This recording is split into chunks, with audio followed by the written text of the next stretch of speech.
1976 emergency കാലത്താണ് ശ്രീമതി ഇന്ദിരാഗാന്ധി അന്നത്തെ പ്രധാനമന്ത്രി FCRA നിയമം കൊണ്ടുവരുന്നത്. അതായത് foreign contribution regulation act, FCRA foreign contribution regulation act 1976 ഇന്ദിരാഗാന്ധിയാണ് കൊണ്ടുവരുന്നത്. 2010 UPA അത് പരിഷ്കരിച്ചു. 2014 FCRA നിയമം ലംഘിച്ച് കോൺഗ്രസും BJPയും വിദേശ ഫണ്ട്, ഇലക്ഷൻ പീരീഡിലൊക്കെ വിദേശ ഫണ്ട് കൊണ്ടുവരുന്നു എന്ന കാരണത്തിൻ്റെ പേരിൽ അതിൽ കോടതി ഇടപെടുകയും അതിൽ ചില നിയന്ത്രണങ്ങൾ ഒക്കെ ഏർപ്പെടുത്തുകയും ചെയ്തു. 2016 FCRA നിയമം BJP ഗവൺമെൻറ് തന്നെ പരിഷ്കരിക്കുന്നു. 2018 വീണ്ടും പരിഷ്കരിക്കുന്നു. അങ്ങനെ പലവട്ട പരിഷ്കരണങ്ങൾക്ക് ശേഷമാണ് ഇപ്പോൾ വീണ്ടും FCRA നിയമം പരിഷ്കരിച്ചിരിക്കുന്നത്. ഫോറിൻ കോൺട്രിബ്യൂഷൻ റെഗുലേഷൻ ആക്ട് ഇത്ര അപകടകാരിയാണോ? 1976 മുതൽ ഇത്രയും കാലം ഇവിടെ നിലനിന്നു. എന്തിനാണ് 1976 മിസസ് ഗാന്ധി അങ്ങനെ ഒരു നിയമം കൊണ്ടുവന്നത്? ഇവിടെ ഇന്ത്യയിൽ വിദ്യാഭ്യാസത്തിൽ, മറ്റ് സാമൂഹ്യ ആരോഗ്യ രംഗത്ത്, മറ്റ് സാമൂഹ്യ ക്ഷേമ മേഖലകളിലൊക്കെ സന്നദ്ധ പ്രവർത്തനം നടത്തുന്ന ഒരുപാട് സന്നദ്ധ സംഘടനകളുണ്ട്. അതുപോലെ തന്നെ മതാധിഷ്ഠിതമായിട്ടും ധാരാളം ഇത്തരം കാര്യങ്ങൾ ചെയ്യുന്നുണ്ട്. ഉദാഹരണത്തിന് നമ്മൾ ക്രിസ്ത്യൻ മിഷണറിമാരുടെ കാര്യമെടുക്കുക. സ്വാതന്ത്ര്യത്തിന് മുൻപ്, അതായത് ബ്രിട്ടീഷ് ഭരണം ഇന്ത്യയിൽ തുടങ്ങി അധികം താമസിക്കുന്നതിന് മുൻപ് തന്നെ ബ്രിട്ടനിൽ നിന്ന് മിഷണറിമാർ ഇന്ത്യയിലേക്ക് മിഷണറി പ്രവർത്തനത്തിന് വേണ്ടി, മിഷണറി പ്രവർത്തനം കൂടി അവരുടെ ഭരണത്തിൻ്റെ ഭാഗമായിട്ട് നടത്താൻ കൊണ്ടുവന്നിരുന്നു. പക്ഷേ അന്നൊന്നും ഈ നിർബന്ധിത മതപരിവർത്തനം നടത്തിയിട്ടേ ഇല്ല. അപ്പോൾ ആ മിഷണറിമാർ അവരുടെ മിഷണറി വർക്ക് ചെയ്തത് തന്നെ വിദ്യാഭ്യാസ മേഖലയിൽ പ്രവർത്തിച്ചുകൊണ്ടാണ്. അങ്ങനെ വിദ്യാഭ്യാസ മേഖലയിൽ പ്രവർത്തിച്ചതിൻ്റെ അനന്തരഫലങ്ങൾ ഇന്നും ഇന്ത്യ അനുഭവിക്കുന്നുണ്ട്.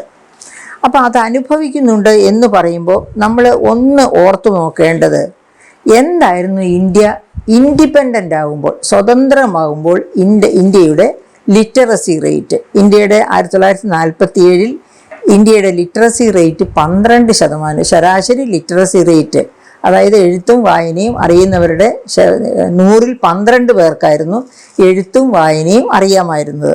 അതാണ് ലിറ്ററസി റേറ്റ് കൊണ്ട് ഉദ്ദേശിക്കുന്നത്. ഇനി പുരുഷന്മാരുടെ ലിറ്ററസി റേറ്റ് 18%, സ്ത്രീകളുടേത് 8%. അതായത് 100-ൽ 18 പുരുഷന്മാർ എഴുതാനും വായിക്കാനും അറിയാവുന്നവരായിരുന്നെങ്കിൽ 8 സ്ത്രീകൾ മാത്രമേ എഴുതാനും വായിക്കാനും അറിയാവുന്നവർ ഉണ്ടായിരുന്നുള്ളൂ എന്നർത്ഥം. അതുപോലെ തന്നെ ലൈഫ് എക്സ്പെക്റ്റൻസി എന്ന് പറഞ്ഞാൽ എന്താണ്? ആയുർദൈർഘ്യം ഇന്ന് കേരളത്തിൽ സ്ത്രീകൾക്ക് 80, പുരുഷന്മാർക്ക് 73. അതേ സമയത്ത് അന്ന്, അതായത് 1947 ഇന്ത്യയിലെ ലൈഫ് എക്സ്പെക്റ്റൻസി അഥവാ ആയുർദൈർഘ്യം 31 വർഷം മുതൽ 32 വർഷം വരെയായിരുന്നു. ആണുങ്ങൾക്ക് 32.5 വർഷവും സ്ത്രീകൾക്ക് 31.7 വർഷവുമായിരുന്നു ആയുർദൈർഘ്യം. അതായത് ഒരാൾ ജനിച്ചാൽ 33 വർഷം വയസ്സാകുന്നതിന് മുൻപേ മരണപ്പെടും എന്നർത്ഥം. അത്രയേ ആയുർദൈർഘ്യം ഉണ്ടായിരുന്നുള്ളൂ. എന്ന് വെച്ചാൽ ആരോഗ്യ പരിരക്ഷ രംഗത്ത് അത്ര പുറകിലായിരുന്നു ഇന്ത്യ. വിദ്യാഭ്യാസ രംഗത്തും അത്രമേൽ പുറകിലായിരുന്നു നമ്മുടെ ലിറ്ററസി റേറ്റ്. അതുകൊണ്ടാണല്ലോ പറഞ്ഞത് 12%. 1947 ശരാശരി ലിറ്ററസി റേറ്റ് 12% എന്ന് പറയുമ്പോൾ തന്നെ അത് എത്ര മോശമായ ലിറ്ററസി റേറ്റ് ആണ് എന്ന് നമുക്കറിയാം.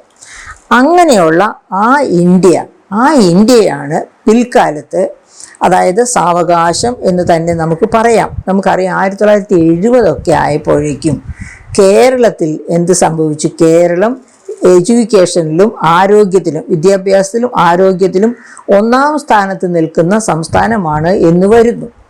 അതെങ്ങനെയാണ് 1970കളിൽ തന്നെ കേരളം ആരോഗ്യത്തിലും വിദ്യാഭ്യാസത്തിലും 1ാം സ്ഥാനത്ത് നിൽക്കുന്ന സംസ്ഥാനമാണെന്ന് പറയാൻ അവസരമുണ്ടായത്? അതായത് ഈ ഇന്ത്യ ബ്രിട്ടീഷ് ഭരണത്തിന് കീഴിലായിരുന്നപ്പോൾ മിഷണറിമാർ വന്ന്, അപ്പോൾ ആ മിഷണറിമാരെ ചേർത്ത് ഇവിടുത്തെ ഭരണകർത്താക്കൾ, അതായത് രാജഭരണകാലമാണ് അന്ന് കേരളത്തിൽ, തിരുവിതാംകൂറിൽ. ആ രാജഭരണകാലത്ത് മിഷണറിമാരുമായിട്ട് കൈകോർത്ത് ഇവിടുത്തെ വിദ്യാഭ്യാസ സമ്പ്രദായത്തിന് നല്ല നാന്ദി കുറിച്ച ഒരു പാരമ്പര്യമാണ് കേരളത്തിനുള്ളത്. അങ്ങനെ ക്രിസ്ത്യൻ മിഷണറിമാർ വിദ്യാഭ്യാസത്തിന് ഊന്നൽ കൊടുത്തു, രാജഭരണവും അതിന് ഊന്നൽ കൊടുത്തു. ക്രമേണ ഇസ്ലാമിൻ്റേതായ ധാരാളം വിദ്യാഭ്യാസ സ്ഥാപനങ്ങളുണ്ട്. അതുപോലെ NSSൻ്റേതായ വിദ്യാഭ്യാസ സ്ഥാപനങ്ങളുണ്ട്, SNDPയുടേതായ വിദ്യാഭ്യാസ സ്ഥാപനങ്ങളുണ്ട്. അതായത് പ്രധാനപ്പെട്ട എല്ലാ മതവിഭാഗങ്ങളും അവരുടേതായ വിദ്യാഭ്യാസ സ്ഥാപനങ്ങൾ പിൽക്കാലത്ത്, അതായത് ഈ ക്രിസ്ത്യൻ വിദ്യാഭ്യാസ സ്ഥാപനങ്ങളുടെ വളർച്ച കണ്ട് അവ കൊണ്ടുണ്ടാകുന്ന സമൂഹത്തിൻ്റെ മാറ്റം കണ്ട് ആശ്ചര്യം കൂറിയാണ് ഈ മറ്റെല്ലാ സാമുദായിക സംഘടനകളും അവരുടേതായ വിദ്യാഭ്യാസ രീതി കേരളത്തിലെ വിദ്യാഭ്യാസ സമ്പ്രദായം കേരളത്തിൽ വളർത്തിയെടുക്കുന്നത്. അങ്ങനെയാണ് ഈ എല്ലാവരും കൂടെ ചേർന്ന വിദ്യാഭ്യാസം, അല്ലാതെ കേരള ഗവൺമെൻറ്റിൻ്റെ ഇൻവെസ്റ്റ്മെൻറ്റ് കൊണ്ടല്ല കേരളത്തിലെ വിദ്യാഭ്യാസ സമ്പ്രദായം മെച്ചപ്പെട്ടതും. ഫുൾ ലിറ്ററസി 1990 ആയപ്പോഴേക്കും Kerala became A fully literate state. അങ്ങനെ ഫുള്ളി ലിറ്ററേറ്റ് സ്റ്റേറ്റ് എന്ന അവസ്ഥ 1990 ആയപ്പോഴത്തേക്കും കേരളം കരസ്ഥമാക്കിയെങ്കിൽ അതിന് എല്ലാ മതസ്ഥാപനങ്ങളുടെയും വിദ്യാഭ്യാസത്തിലുള്ള ഇടപെടലുണ്ട്, അവരുടേതായ സംഭാവനയുണ്ട്.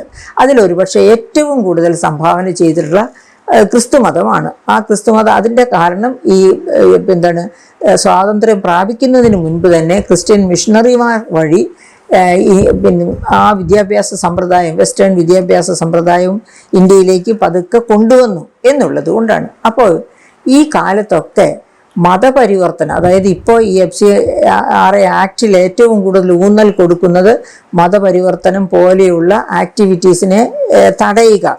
അപ്പോൾ അങ്ങനെയുള്ള എന്തെങ്കിലും ആക്ടിവിറ്റീസുമായിട്ട് ഏർപ്പെട്ടിരിക്കുന്നവരാണ് ഈ FCRA ആക്ടിൻ്റെ പരിധിയിൽ വരുന്നവർ. അവരെ ഏതെങ്കിലും തരത്തിൽ വിദേശ സഹായം വാങ്ങുന്നു.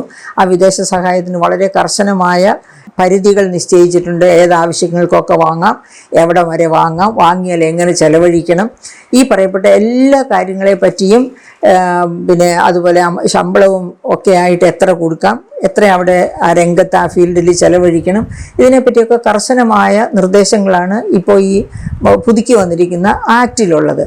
അപ്പം നമ്മൾ നോക്കേണ്ടത് ഈ ആക്ട് ഇത്ര കർശനമാക്കി ഇപ്പോൾ കൊണ്ടുവരുമ്പോൾ ഇവരാലോചിക്കേണ്ടത് മതപരിവർത്തനം ഇവിടെ നടത്തിയിട്ടുണ്ടോ. ഞാൻ പറഞ്ഞതുപോലെ ക്രിസ്ത്യൻ മിഷണറിമാരുടെ കാര്യം തന്നെ എടുക്കുക. ക്രിസ്ത്യൻ മിഷണറിമാർ ഇവിടെ മതപരിവർത്തനം നടത്തുകയായിരുന്നു വിദ്യാഭ്യാസത്തിൻ്റെ പേരിൽ, ആരോഗ്യ സംരക്ഷണത്തിൻ്റെ പേരിലൊക്കെ. എങ്കിൽ ഇന്ത്യയുടെ പോപ്പുലേഷൻ്റെ ഒരു വലിയ ശതമാനം ഇപ്പോൾ ക്രിസ്ത്യൻ പോപ്പുലേഷൻ ആകേണ്ടതല്ലേ? പക്ഷേ ഇന്ത്യയുടെ പോപ്പുലേഷൻ്റെ 3% താഴെയാണ് ക്രിസ്ത്യൻ പോപ്പുലേഷൻ.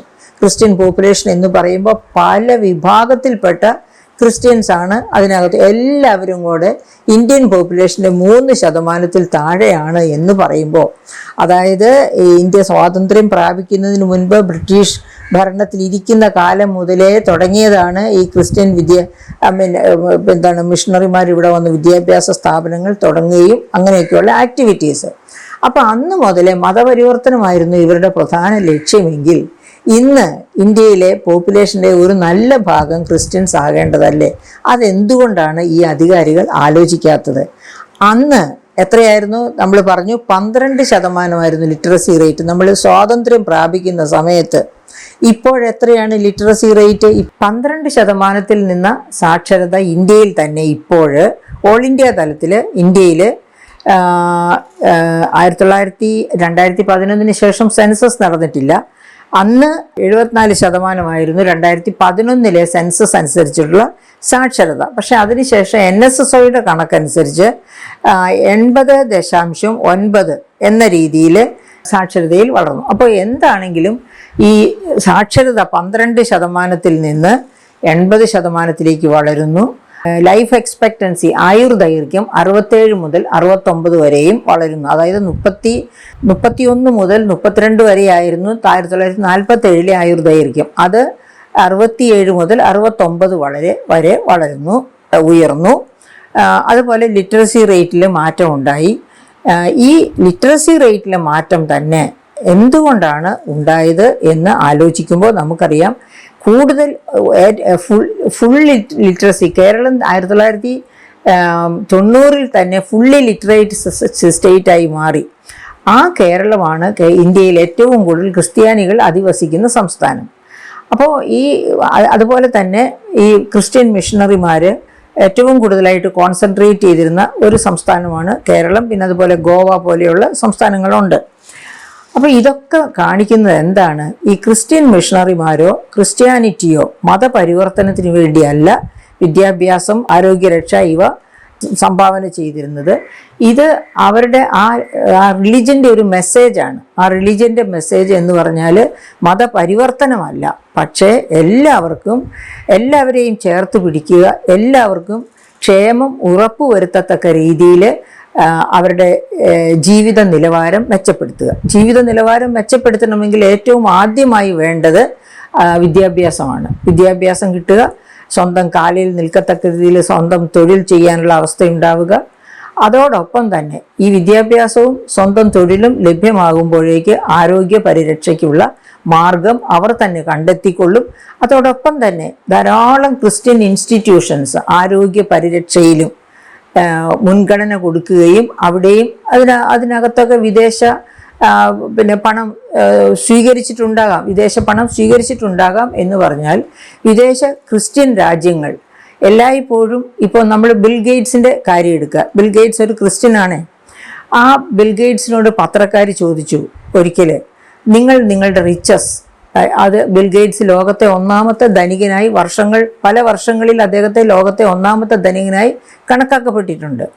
ആ സമയത്ത് അങ്ങനെ ഇരിക്കുന്ന ഒരു വർഷത്തിലാണ് ബിൽ ഗേറ്റ്സിനോട് ചോദിക്കുന്നത് പത്രക്കാർ, നിങ്ങളുടെ ധനം കൊണ്ട് എന്ത് ചെയ്യാൻ പോകുന്നു?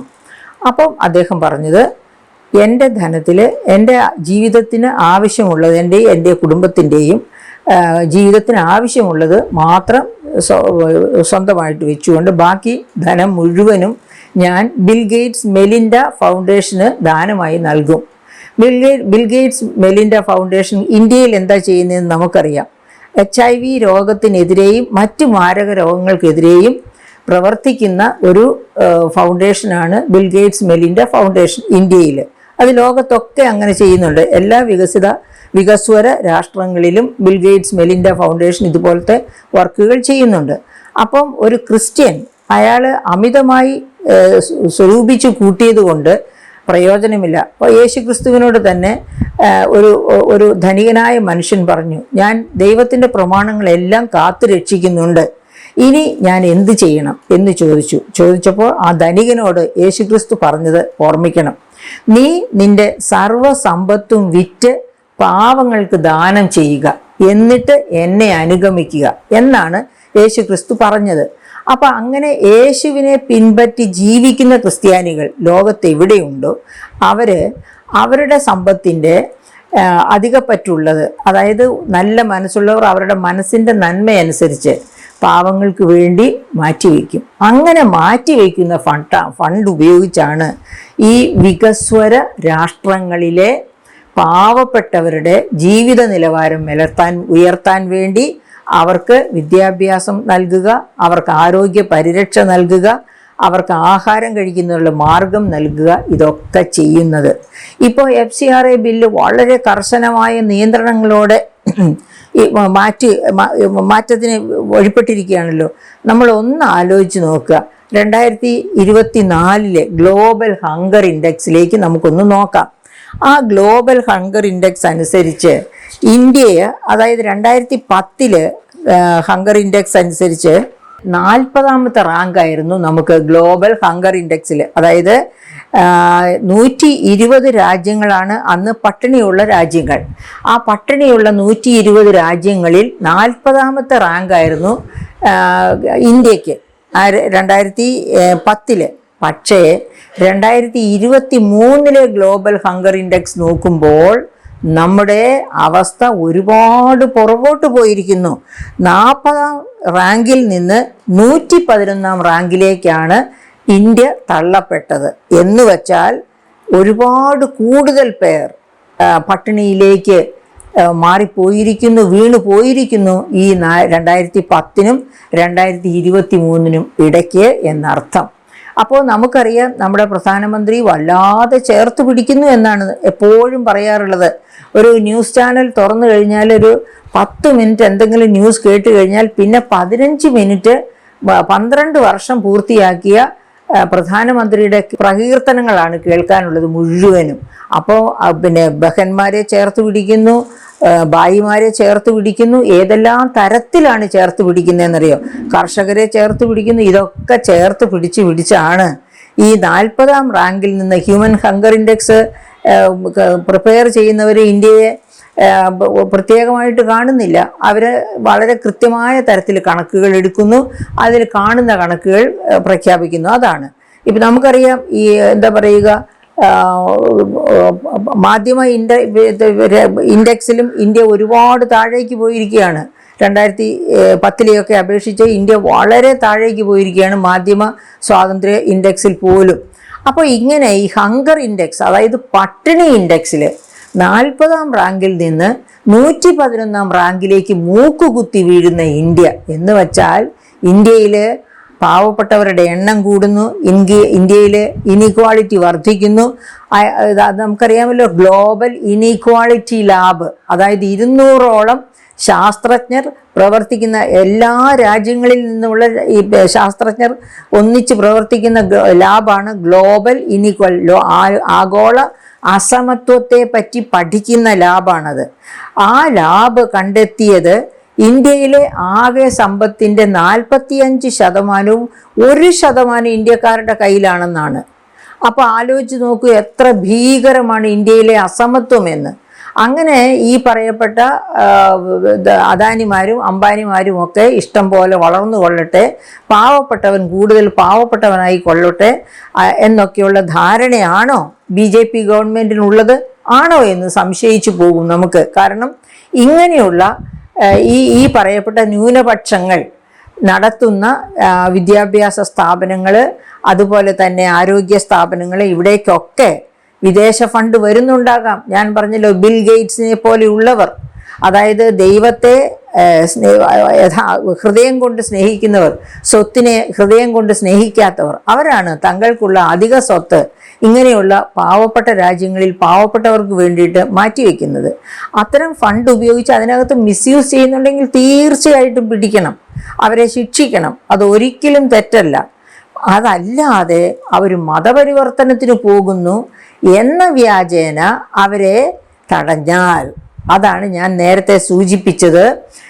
ഇത്രയും കാലം 1947 മുതൽ ഈ കാലം വരെയും ക്രിസ്ത്യൻ മതവിഭാഗങ്ങൾ ഇന്ത്യയുടെ വിവിധ ഭാഗങ്ങളിൽ, അതായത് ട്രൈബൽസും മറ്റതുപോലെയുള്ള എല്ലാ തരം സാമ്പത്തികമായിട്ടും വിദ്യാഭ്യാസപരമായിട്ടും സാമൂഹികമായിട്ടും ഒക്കെ പിന്നോക്കം നിൽക്കുന്നവർ ജീവിക്കുന്ന പ്രദേശങ്ങളിലാണ് ഈ പറയപ്പെട്ട മതസ്ഥാപനങ്ങളൊക്കെ, അവരുടെ വിദ്യാഭ്യാസ സ്ഥാപനങ്ങളോ ആരോഗ്യ സംരക്ഷ സ്ഥാപനങ്ങളൊക്കെ ഒക്കെ നടത്തുന്നത്. അങ്ങനെ നടത്തിക്കൊണ്ടിരിക്കുന്ന കാലഘട്ടത്തിൽ പോലും ഈ ഹ്യൂമൻ ഡെവലപ്മെൻറ്റ് ഇൻഡെക്സ്, അതുപോലെ ഈ ഹങ്കർ ഇൻഡെക്സിൽ ഇന്ത്യ താഴോട്ട് പോകുന്നു എന്ന് വെച്ചാൽ ഇവരെല്ലാം വിചാരിച്ചിട്ട് പോലും ഇവിടുത്തെ ദാരിദ്ര്യം ഇല്ലായ്മ ചെയ്യാൻ പറ്റുന്നില്ല, ഇവർക്ക് നല്ല ജീവിത നിലവാരം കൊടുക്കാൻ പറ്റുന്നില്ല, ഇവരെ ചേർത്ത് പിടിക്കാൻ പറ്റുന്നില്ല. സർക്കാർ വിചാരിച്ചിട്ട് അങ്ങനെയുള്ള ഒരു ഘട്ടത്തിലാണ് ഇവരെ തകർക്കാൻ വേണ്ടി ചില നിയമത്തിലെ പഴുതുകളൊക്കെ അടച്ച് എങ്ങനെ ശക്തമായിട്ട് ഇവരെ തടയാം എന്ന് കരുതുന്നു. അപ്പം നമുക്ക് തോന്നുന്ന ഒരു സംശയം എന്താണെന്ന് വെച്ചാൽ, BJP ഗവൺമെൻറ് ആഗ്രഹിക്കുന്നത് ഇവിടുത്തെ സാധാരണക്കാരായ ദരിദ്ര ജനതയെ എപ്പോഴും ഇല്ലിറ്ററസിയിൽ, അതായത് വിദ്യാഭ്യാസ രാഹിത്യത്തിൽ, അക്ഷരരാഹിത്യത്തിൽ, അറിവിൻ്റെ രാഹിത്യത്തിൽ നിർത്തുക. അപ്പോൾ അറിവില്ലാത്തവരാണെങ്കിൽ അവർ ചോദ്യം ചെയ്യില്ല, അവർ ശരി തേടുകയില്ല, അവർ ഗവൺമെൻറ്റിൻ്റെ തെറ്റുകൾ ചൂണ്ടിക്കാണിക്കുകയില്ല.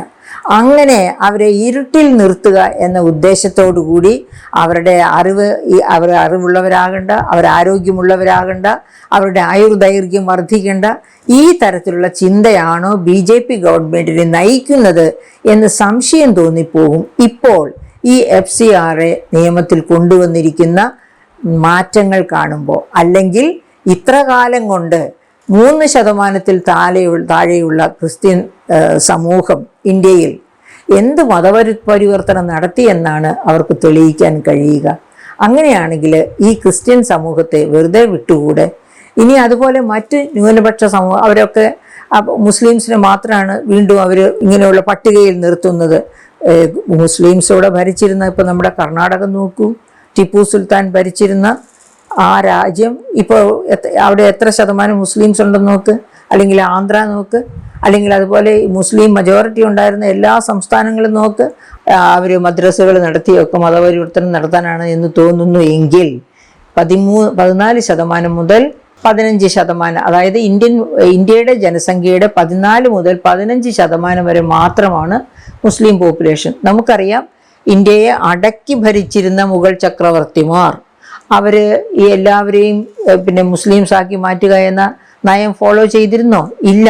ചില രാജാക്കന്മാർക്ക് ഇത്തിരി കൂടുതൽ മതസ്നേഹം ഉണ്ടായിരുന്നേക്കും, ഔറംഗസീബിനെ പോലെ.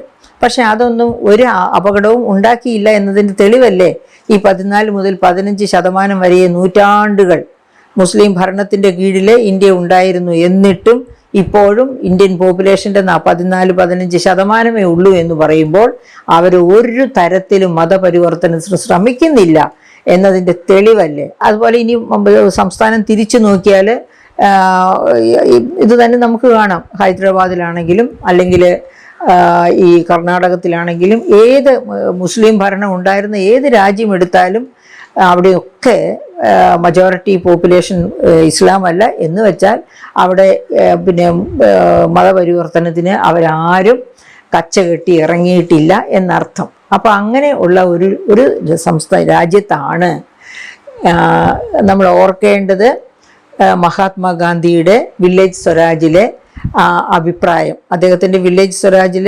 250 പേജിൽ അദ്ദേഹം പറയുന്നത് എന്താണ്?